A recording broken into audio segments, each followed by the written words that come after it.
Good morning students. Last time हम लोगों ने transcription in prokaryote and eukaryote कर लिया है। गूगल मीट की क्लास थी, जो बच्चे एब्सेंट थे वो एब्सेंट रहे, सोते रहिए। दूसरी चीज़ ये है कि वीडियो मैं कोशिश करूँगी जल्दी प्रोवाइड कर दूँ। होप सो संडे को बना दूँगी, मैं संडे को ही आपको दे दूँगी, ठीक है। बट श्योर नहीं है, जैसा हो जाएगा आपको बता देंगे। दूसरी बात ये कि जिन बच्चों ने जी मीट की क्लास मेरी करी थी ट्रांसक्रिप्शन वाली, ठीक है, उसके बाद भी आप लोग जो है उस वीडियो को ज़रूर देखिएगा, ठीक है। कुछ एक दो पॉइंट अगर मिस हो गए होंगे या कुछ डिफ्रेंसिएशन मुझे करानी थी, वो मैं उस दिन नहीं कराई थी, तो मैं वीडियो में करा दूँगी, ठीक है। तो आप लोग वीडियो ज़रूर देख लीजिएगा। और आज मैंने आपको ये कराना है कि जेनेटिक कोड्स, और मैंने आपको कल जो मैंने आपको टॉपिक्स पढ़ने के लिए दिए थे वो जेनेटिक कोड्स एंड म्यूटेशन ही था, ठीक है।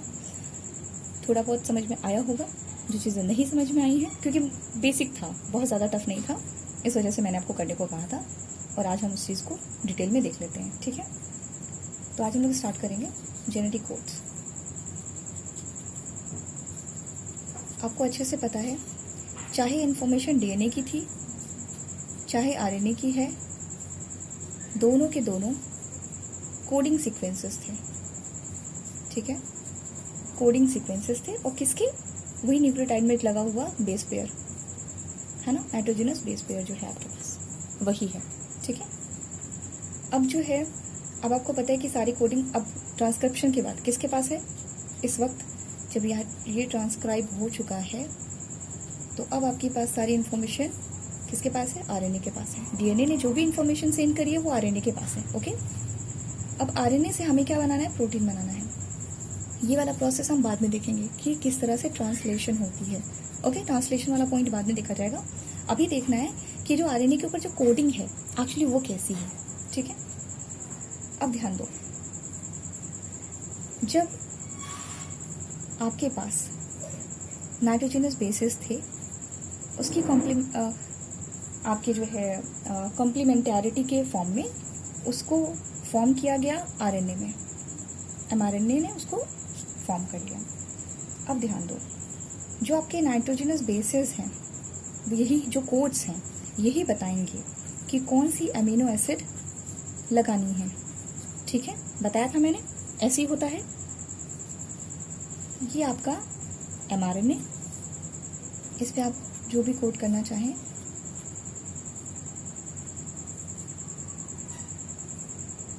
AUG, ठीक है, UUA, सॉरी UUU, ठीक है, कुछ भी कोडिंग है। कहने का मतलब यहाँ पे ये ऐसी कोडिंग है, लेकिन हमें इसके बाद का प्रोसेस, हमें अमीनो एसिड लगाने हैं, ठीक है। तो पहले हमें ये देखना पड़ेगा कि ये जेनेटिक कोड की फीचर्स कैसे हैं, जेनेटिक कोड हैं किस हिसाब के।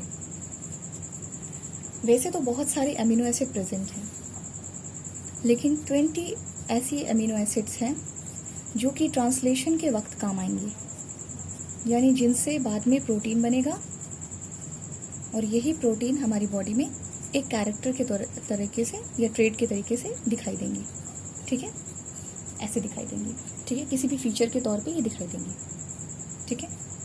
अब ये तो श्योर था कि भाई 20 अमीनो एसिड्स हैं, ओके। अब हमारे पास बेसिस कितने हैं बच्चा, हमारे पास बेसिस है नाइट्रोजनस बेसिस, या पूरा न्यूक्लियोटाइड ले लें आप, तो नाइट्रोजनस बेसिस लेंगे तो आपके पास AUGC यही है। यू क्यों लगाया, क्योंकि एमआरएनए का कोडिंग है, डीएनए की कोडिंग पे हमें कुछ भी ध्यान नहीं देना, ठीक है।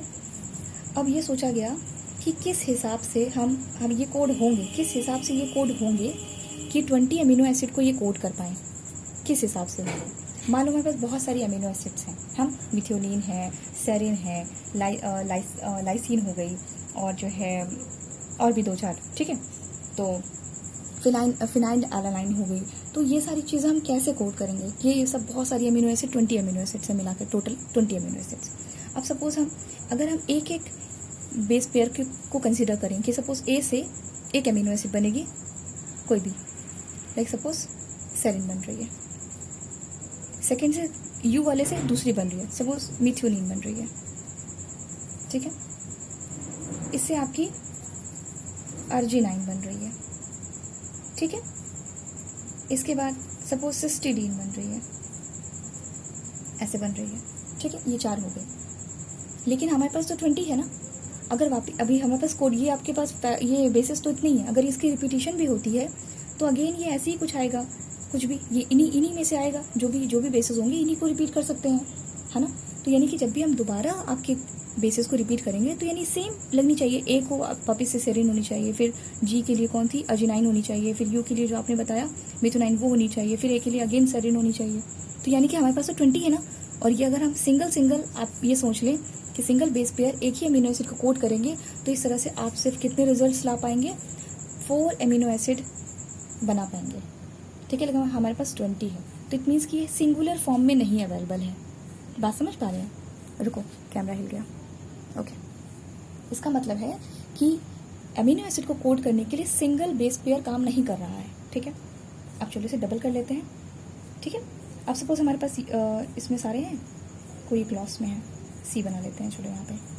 अब हमने सोचा चलो इसके डबल सेट करके देते हैं, यानी सिंगल में जब हमने इसको चेक किया, सिंगल सेट बना के देखा तो ये हमेशा 4 ही अमीनो एसिड के लिए कोड कर रहा था, तो जो कि ये पॉसिबल नहीं है क्योंकि हमें पूरी 20 अमीनो एसिड का इस्तेमाल करना है, ठीक है। तो इट मीन्स कि सिंगल सेट में नाइट्रोजनस बेसिस कोड नहीं कर रहे हैं अमीनो एसिड को। क्लियर होगी बात? कोई और तरीका निकालते हैं। सपोज हम इसी को डबल कर देते हैं, क्योंकि हमको ये बात तो पता है ना, हमें 2 बातें पता है, एक 20 अमीनो एसिड, दूसरा हमारे पास कितने बेसिस हैं ये हमको पता है। तो इस बार हमने क्या सोचा, चलो डबल करके देख लेते हैं। अब सपोज इसको डबल लगाते हैं, ए के साथ ए जी, फिर ए यू ए सी, डबल हो गया। और डबल करें, कितने कॉम्बिनेशन बन सकते हैं इसमें? अब जी से लेते हैं, जी ए जी जी जी यू जी सी, और लेंगे यू से बनाएंगे U A U G U U U C, ठीक है। Next C A C ji C you see सी, कितने बने? 4 4 8 8 16, आपके पास 16 कोडॉन्स आ रहे हैं, है ना। यानी आपने 16 सेट बना लिए हैं, लेकिन अभी भी ये 20 अमीनो एसिड्स हैं, अभी भी कुछ कम पड़ रहा है, ठीक है। फिर अगेन ट्रायल हुआ और अब साइंटिस्ट आपके आएंगे, जॉर्ज गैमो ने बताया कि एक्चुअली 64 कोडॉन का सेट होगा, ठीक है। 64 कोडॉन्स होंगे ट्रिपलेट के फॉर्म में, बात समझ रहे हो? ट्रिपलेट के फॉर्म में 4 आपके पास बेस पेयर्स हैं, ठीक है। इसको आप 4 बेस पेयर और 3 के फॉर्म में रहेंगे, ठीक है ना। तो इसको आप 4 को आप 4 ऐसे आप मल्टीप्लाई कर लेंगे तो आपको मिल जाएगा 64 कोडॉन, ठीक है। तो यानी कि आप अगर 3 का सेट बनाते हैं, 3 का सेट बनाते हैं तो आपको 64 कोडॉन मिल जाएगा। अभी आप बोलोगे कि लेकिन है तो 20, तो 64 क्यों? अच्छा, ऐसा भी तो हो सकता है ना कि कोई एक कोडॉन, एक ही आपका अमीनो एसिड हो, लेकिन उसके लिए 2-4 कोडॉन्स लगते हों, ऐसा भी हो सकता है। मल्टीपल कोडॉन्स हो सकते हैं, जैसे एक बंदा suppose A B C, suppose इस तरह से 20 है, ये 20 अमीनो एसिड्स हैं, आप इसे समझिए, ठीक है। लेकिन ऐसा हो सकता है ना कि जो ए है इसका एक घर का नाम कुछ और हो, है ना, स्कूल का नाम कुछ और हो, फिर ये गांव जाता हो तो इसको एक और नाम से बुलाया जाता हो, ठीक है। ये दोस्त के बीच में किसी और नाम से रहता हो, ऐसा हो सकता है ना। लेकिन है ये पर्टिकुलर इंसान एक ही ना, बात समझ रहे हैं ना। तो ये सारी चीज़ें हैं, यानी कि जब हम अगर 64 लेके चलते हैं तो एटलीस्ट हम सेफ जोन में हैं, ठीक है। बाद में बहुत सारे एक्सपेरिमेंट से ये पता चला कि एक्चुअली 64 कोडॉन्स हैं, ओके। एक्सपेरिमेंट्स किसने किए? इस पॉसिबिलिटीज को आप समझ पाए हैं ना। 64 है और 20 अमीनो एसिड्स हैं, तो हम ऐसा कर सकते हैं ना कि एक अमीनो एसिड के लिए 2-3 कोडॉन हो, 2-3 ट्रिपलेट के फॉर्म्स हो, कोड्स हो, ठीक है। अभी हम देखेंगे आगे। तो एक्सपेरिमेंटल जो प्रूफ मिला है इस 64 कोडॉन के लिए, एक्सपेरिमेंटल ये एन है, एक्सपेरिमेंटल जो प्रूफ आया वो आया है आपके पास हरगोविंद, आई थिंक काफ़ी आपको दिख नहीं रहा होगा,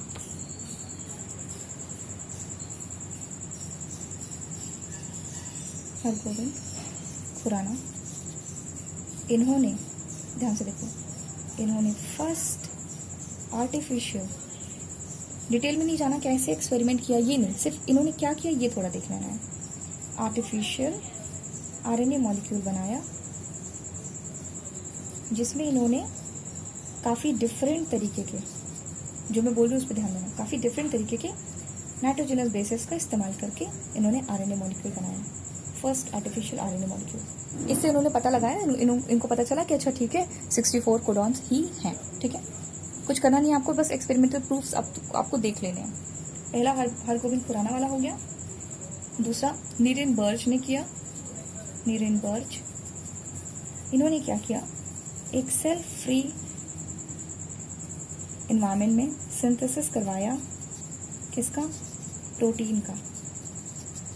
ठीक है, इससे भी इन्होंने देखा कि किस तरह से प्रोटीन फॉर्म हुई, उसमें भी इनको ये पता चला कि 64 कोडॉन्स हैं। कोई इशू नहीं है, आपको बिल्कुल डिटेल में जाने की जरूरत नहीं है।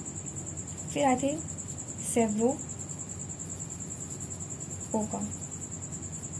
ठीक है, इन्होंने क्या किया, इन्होंने एक एंजाइम का यूज़ किया, पॉलीन्यूक्लियोटाइड, सब बुक में है, अगर आपने कल पढ़ते समय इसको भूल गए हैं तब वापस से पढ़ करके इसको अंडरलाइन कर लेंगे। फॉस्फो पॉलीन्यूक्लियोटाइड फॉस्फोराइलेज की हेल्प से इन्होंने एक आरएनए बनाया जो कि टेम्पलेट इंडिपेंडेंट था, यानी बिना टेम्पलेट की हेल्प से इन्होंने बनाया। ठीक है,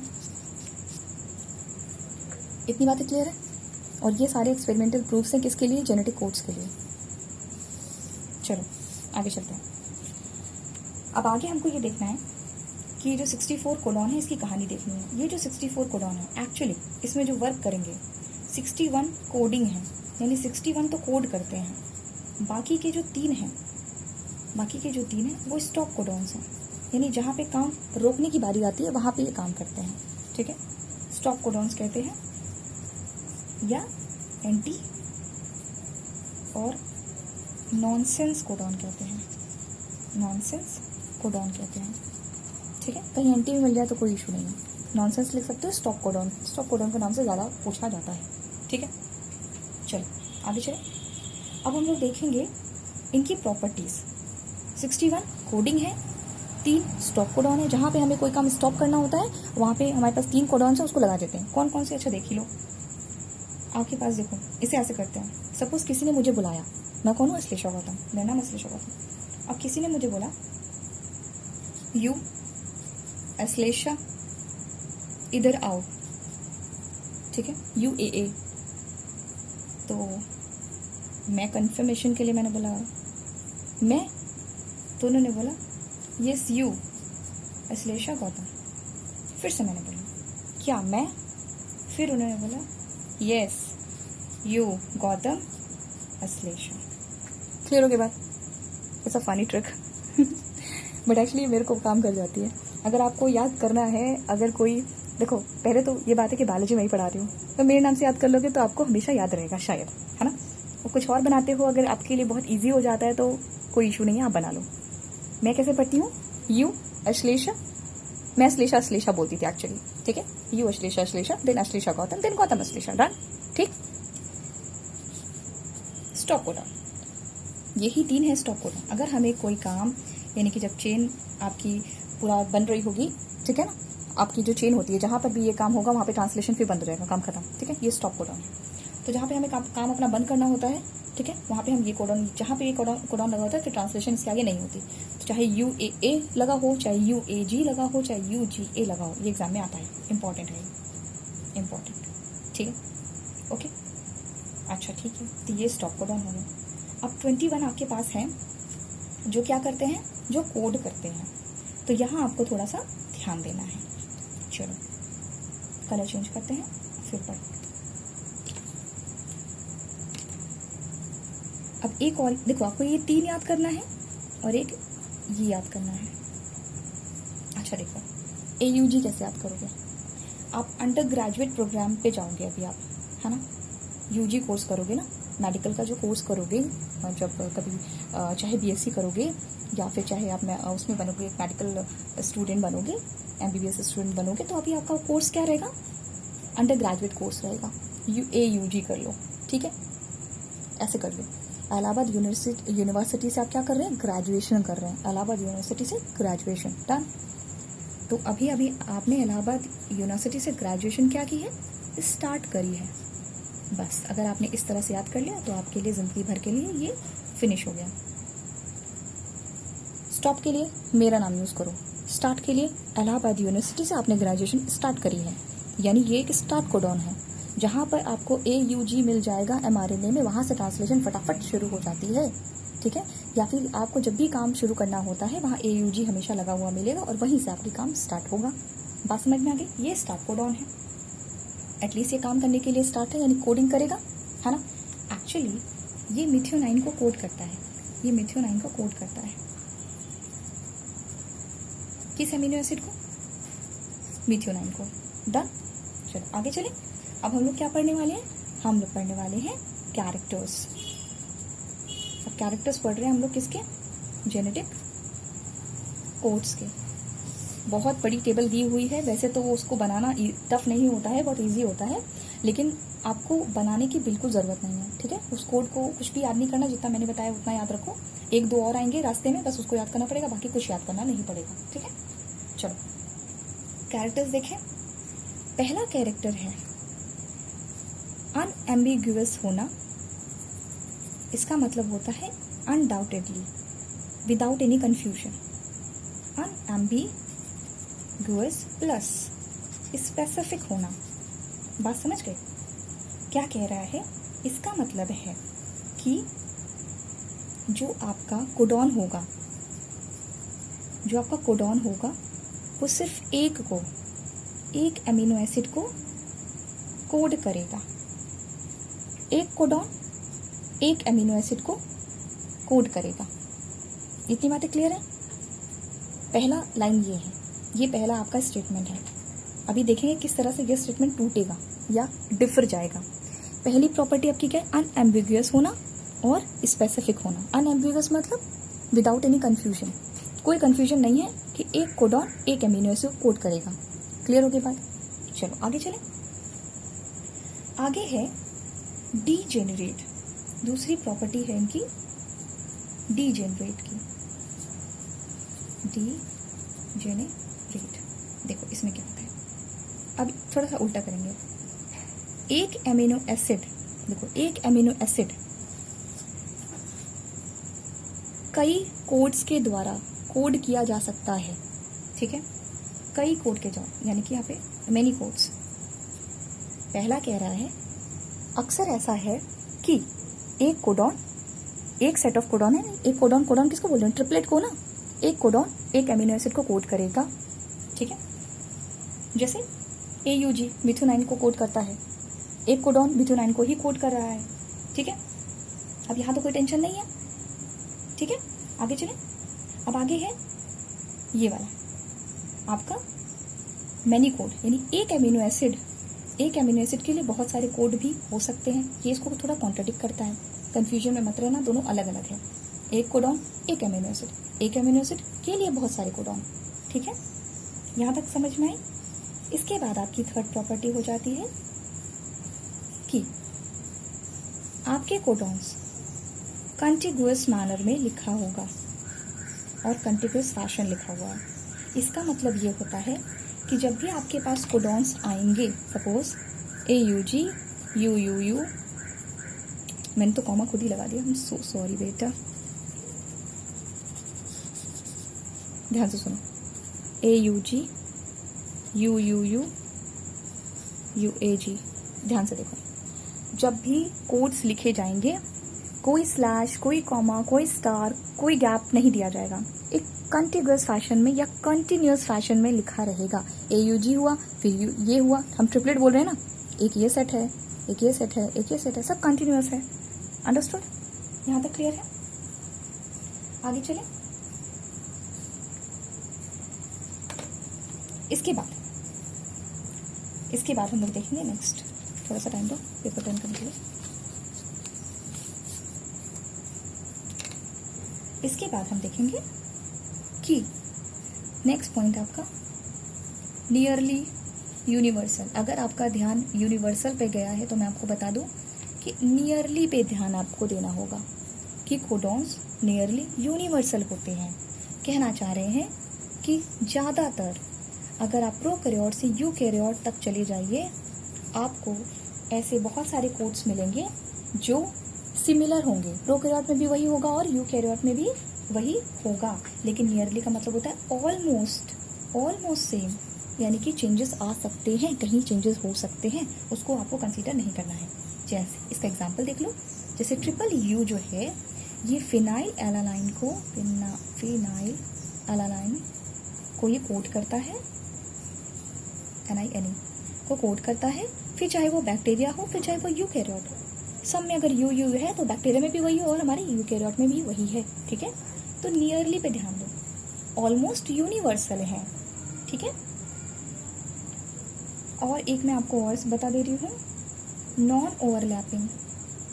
देखना है कि आपकी बुक में होगा तो कंसीडर करना, वरना कोई बात नहीं। एक ये फीचर है, नॉन ओवरलैपिंग कहता है जैसे कि आपके पास AUG है, UUU है, फिर आपके पास GAU है सपोज, ओके। तो आप इसे इस तरह से रीड नहीं करेंगे कि जैसे आपने AUG एक बार रीड कर लिया, फिर आपने सोचा मैं UGU कर लेता हूँ, फिर GUU कर लेता हूँ, बात समझ में आई। इस तरह से ओवरलैपिंग नहीं देखने को मिलेगी आपको कोडॉन्स में। आप ये कैरेक्टरिस्टिक नहीं है उसका, कोई ओवरलैपिंग शो नहीं करता। यानी कि अगर एक बार आपका कोडॉन पार्टिसिपेट कर चुका है तो आप उससे दोबारा काउंट नहीं करेंगे। AUG अगर एक बार हो गया है तो आपको UUU ही काउंट करना पड़ेगा, फिर GAU काउंट करना पड़ेगा। आप इस तरह से नहीं कर सकते कि AUG कर लिया, यानी कि अगर किसी ने कह दिया ट्रिपलेट करना है तो मैं अपने हिसाब से ट्रिपलेट कर लूंगा, है ना, कि AUG कर लूँ फिर UGU कर लूँ, इसके साथ मिला लूँ फिर इसको लेके चला जाऊँ, ऐसे नहीं चलेगा। अंडरस्टूड। ओवरलैपिंग नहीं करेंगे आप, इसलिए एक कैरेक्टरिस्टिक एक आपका इसका हो जाता है नॉन ओवरलैपिंग। डन। एक और करें, एक और देखें। एक है डुअल फंक्शन। डुअल फंक्शन मैं करा चुकी हूँ पर फिर भी बता देती हूँ। डुअल फंक्शन में आपके पास AUG है, AUG मिथ्योनाइन को कोड भी करता है, और प्लस ये एक स्टार्ट कोडॉन भी है ना। जहाँ पे AUG होगा वो मिथ्योनाइन को कोड भी कर रहा है और प्लस ये स्टार्टिंग इनिशिएट करने में भी काम आ रहा है, ठीक है। इसलिए ये कैसा फंक्शन कर रहा है, ये आपका डुअल फंक्शन परफॉर्म कर रहा है। अंडरस्टूड। यहाँ तक क्लियर हो गया सब, ठीक है। इसके बाद आपका केस आता है म्यूटेशन वाला, ठीक है। वो भी हम लोग जो है अपने लास्ट चैप्टर में पढ़ चुके हैं, थोड़ा सा पढ़ेंगे, ठीक है। और मुझे लगता है कि ज़्यादा कुछ उसमें समझ में आ ही गया होगा आपको। थोड़ा सा देख लेते हैं म्यूटेशन क्या होती है। क्या होती है भाई, लॉस हो जाए या गेन हो जाए कोई जीन, है ना, तो म्यूटेशन है। डन। ध्यान से देखो, इसमें हम लोग दो म्यूटेशन देखते हैं, एक है पॉइंट, एक है फ्रेम शिफ्ट। फ्रेम शिफ्ट कुछ ऐसा होता है कि पूरा सीक्वेंस ही खराब हो जाता है, पॉइंट में सिर्फ एक बेस पेयर का अंतर आता है। रुक जाओ, कैमरा हिल गया, wait wait my camera, okay था, ठीक है। चलो, तो पॉइंट में क्या होता है, पॉइंट में आपका सिंगल बेस पेयर में प्रॉब्लम आता है, या नाइट्रोजनस बेस में एक प्रॉब्लम आ जाता है, सिंगल, ओके।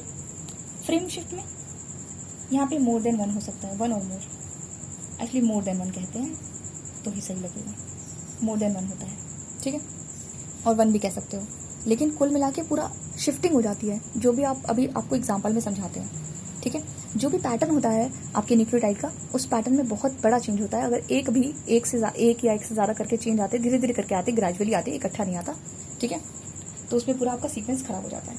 अच्छा, पॉइंट म्यूटेशन में देखिए ना, पॉइंट म्यूटेशन में आपके पास एक बहुत अच्छा एग्जाम्पल है सिकल सेल एनीमिया का, जो आप लास्ट क्लास में पढ़ चुके हैं, ठीक है, सिकल सेल एनीमिया का। डन बच्चा। इसमें क्या हुआ था, इसमें जो आपकी 6th पोजीशन पे ग्लूटामिक एसिड लगनी थी, ग्लूटामिक एसिड जो लगनी थी वो ना लग के क्या हो गई थी, वैलिन हो गई थी। और आज जब आप कोड समझ रहे हैं तो बहुत अच्छे समझ पाएंगे कि ऐसा क्यों हुआ था। मैं लिखती हूँ ना तो मेरा टेबल हिल जाती है। वेट फोकस करने में कितना टाइम लगता है। वेट बच्चा, इसमें camera, okay, sorry. Glutamic acid का देखो कोड, देखो ग्लूटामिक एसिड का कोड है GAG। क्या बोला मैंने, मैंने बोला GAG, ओके। इस GAG की जगह क्या हो जाता है एक्चुअली, GUG हो जाता है, ठीक है। देख रहे हो, ए की जगह U आ गया, एक बेस पेयर चेंज हुआ है, एक बेस पेयर की वजह से क्या हो जाता है, आपका जो ब्लड सेल का शेप है बाई कॉनकेव जो शेप है वो सिक्कल में चेंज हो जाता है, और बाकी आपको रिजल्ट तो पता ही है क्या होता है उसकी वजह से, ठीक है। देख रहे हो, इसे कहते हैं पॉइंट म्यूटेशन, एक से आपको कितना लॉस हो गया है, ठीक है। अब एक्चुअली फ्रेम शिफ्ट पढ़ेंगे हम लोग दो फॉर्म में, एक एडिशन के फॉर्म में पढ़ेंगे और एक डिलीशन के फॉर्म में पढ़ेंगे। इसे इंसर्शनल भी कहते हैं, और एक डिलीशन के फॉर्म में पढ़ेंगे, ठीक है। दो एग्जाम्पल ध्यान से देखो, आपकी बुक में ऐसे एक बहुत छोटा सा सेंटेंस लिखा भी हुआ है इसके लिए, जैसे राम, देखो 3 क्यों लिया जा रहा है, क्योंकि ट्रिपलेट के फॉर्म में होते हैं ना कोना, ये जस्ट आपको इस तरह समझाया जा रहा है कि आपको बातें समझ में आए कि किस तरह से वहाँ पे अमीनो एसिड लगी हुई है जिसका कोई मतलब होता है ना, किस तरह से बॉडी में परफॉर्म करना है, उसका एक सीक्वेंस है, प्रॉपर मैनर है। तो राम हैज़, सपोज अभी हम एडिशन देखने वाले हैं ना, राम हैज़ कैप, ऐसे, ठीक है। अब सपोज हम यहाँ पर कहीं बीच में आर, रुक जाओ कलर चेंज करना पड़ेगा, यहाँ बीच में कहीं हम आर इनपुट कर दें, एडिशन कर दें, ठीक है। तो क्या बन जाएगा ये, देखो सपोज मैंने यहाँ पे आर इनपुट कर दिया है, ठीक है, इंसर्शन हो गया है। अब इसको हम कैसे लिखेंगे, ट्रिपलेट को भूलेंगे नहीं, राम हैज़, बीच में आर आया है ना, तो आर एज इट रहेगा, लेकिन इसके दो फॉर्म इसमें आ जाएंगे, ठीक है, इसके दो कोडॉन्स इधर आ जाएंगे, तो ये हो जाएगा सी और ये हो जाएगा आर, सॉरी ए, तो ये हो जाएगा RCA, और इधर P वाला ये वेकेंट हो जाएगा, इसका कोई मतलब नहीं है, ठीक है।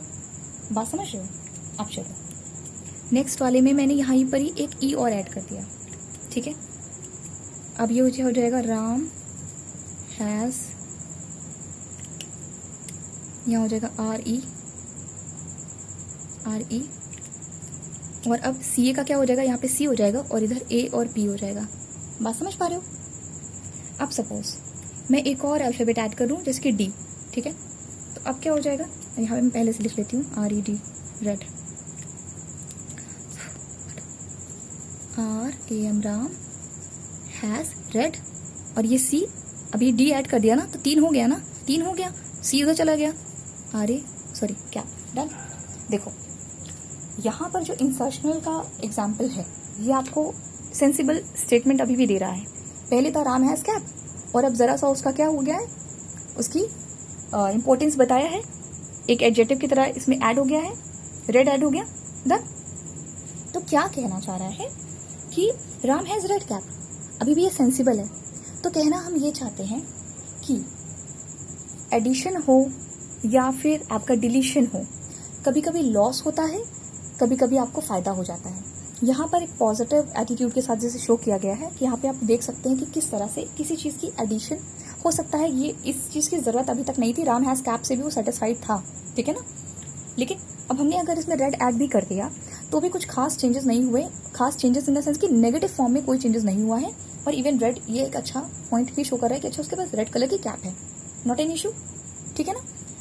कहना ये चाहते हैं ह्यूमन बीइंग में इवोल्यूशन हुए हैं, धीरे धीरे करके चीज़ें आई हैं, म्यूटेशन हुआ है, होते होते हम ऐसे बने हैं, ठीक है। तो कहीं ना कहीं mutation is a good thing, but देखना है कि किस मैनर में हो रहा है। वैसे तो स्लो मैनर में होता है, बट अगर एडिशन होती है तो कभी कभी वो अच्छी हो सकती है, कभी कभी डिलीशन होती है वो भी अच्छी हो सकती है। बट एक देखने का नज़रिया है कि बॉडी में वो किस तरह से कभी कोई फंक्शनल चीज़ को तो नहीं हटा दे रही है, ठीक है। और कभी कभी हमारी बॉडी में बहुत कुछ ऐसे नेगेटिव चीज़ है, तो उसमें से कुछ ऐसा एडिशन हो जाए, किसी चीज़ का ऐसा एडिशन हो जाए जो हमारी बॉडी के लिए बहुत ही बेनिफिशियल हो जाए, तो कोई लॉस भी नहीं है। इसलिए जब भी आप म्यूटेशन का केस देखेंगे, डीएनए में म्यूटेशन इसलिए बहुत स्लोअर रेट में होता है, ठीक है। और जब होता है तो कुछ ऐसा हो सकता है, ये पॉजिटिव है, ठीक है। अब डिलीशन में हम नेगेटिव एस्पेक्ट देख लेते हैं, ठीक है। इसमें देखना सेम ले लेते हैं, राम हैज़ कैप, ओके। अब पहले वाले में मैंने क्या किया, सपोज मैंने एच हटा दिया तो यहाँ क्या हो जाएगा, राम, AS CAP उधर चला जाएगा, ठीक है। फिर सेकेंड में मैंने अब इस वाले में ए हटा दिया तो अब क्या हो जाएगा, राम SCA इधर P, ओके। फिर मैंने सोचा एस भी हटा देते हैं, डिलीशन हो रही है ना, किस तरह से देखो टाइम टू टाइम डिलीशन हो रही है। अब राम के पास क्या बचा, CAP, राम कैप, ठीक है। अब तुम देख रहे हो एकदम नॉनसेंस सेंटेंस बना है, और सेंटेंस भी नहीं कहेंगे क्योंकि जब तक कुछ चीज़ सेंसिबल नहीं होती तो वो कभी सेंटेंस भी नहीं होता है ना। तो कहने का मतलब ये जो आपको दो वर्ड की फॉर्मेशन दिख रही है और इसमें आपको दिख रहा है कोई लिंकिंग पार्ट नहीं है, कोई किसी तरह से सेंस निकल के नहीं आ रहा। इट मीन्स कि क्या है कि जब डिलीशन होती है तो कभी कभी ऐसा हो सकता है कि हैज़ हमारे लिए बहुत इंपॉर्टेंट था लेकिन वो निकाल दिया गया। अगर वो हमारी बॉडी से म्यूटेशन के थ्रू निकल जाएगा तो हमें लॉस भी आ सकता है, ठीक है।